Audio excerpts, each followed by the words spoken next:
How often do you put off the hard things you know you should be doing?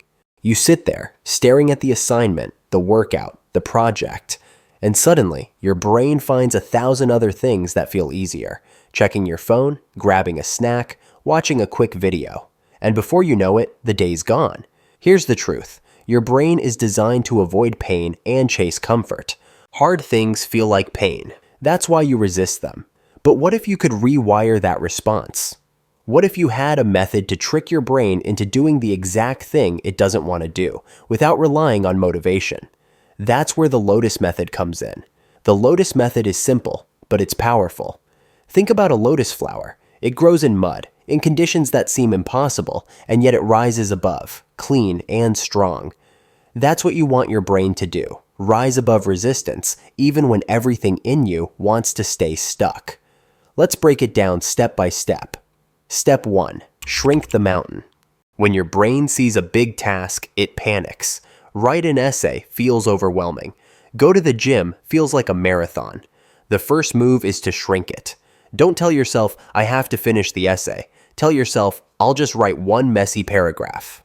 Don't say, I have to work out. Say, I'll just put on my shoes and warm up. Here's what happens. Once you start, momentum kicks in. You trick your brain past the resistance. I used to dread writing long papers. I'd procrastinate for hours, sometimes days. But when I forced myself to just open the document and type nonsense for 5 minutes, suddenly I was in flow. The mountain looked like a pebble. Step 2. Anchor your focus. Distractions kill your progress before it even begins. The Lotus Method uses anchors, simple rituals that tell your brain, we're in focus mode now. That might be making tea before you study, lighting a candle, or putting on noise-canceling headphones. For me, it's music. The moment I put on my instrumental playlist, my brain clicks into work mode. It's like flipping a switch. You need your own anchor, something consistent that conditions your mind to stop wandering and start locking in. Step 3. Embrace the first 5 minutes. The hardest part of doing anything difficult isn't the middle, it's the start. That's why the Lotus Method says, commit to just 5 minutes. Anyone can handle 5 minutes. Tell yourself, I'll study for 5 minutes. More often than not, you'll keep going. I can't tell you how many workouts I almost skipped, but I forced myself to just do the first set. And once I did, quitting didn't even feel like an option anymore. That first 5 minutes isn't about productivity. It's about breaking the wall of resistance. Step 4. Build a ritual of reward.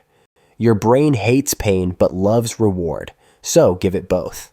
After a deep focus session, reward yourself, not with something destructive, but with something small that feels good. Stretching, stepping outside, a short video, a snack you enjoy. I used to grind endlessly without breaks, thinking it made me disciplined.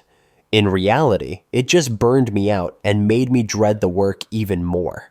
But once I started rewarding myself, 15 minutes of YouTube after 90 minutes of focus, I realized my brain stopped fighting me. It actually looked forward to the work because it knew something enjoyable followed. Step 5. Train daily in the mud. The lotus doesn't bloom once. It blooms every day from the mud.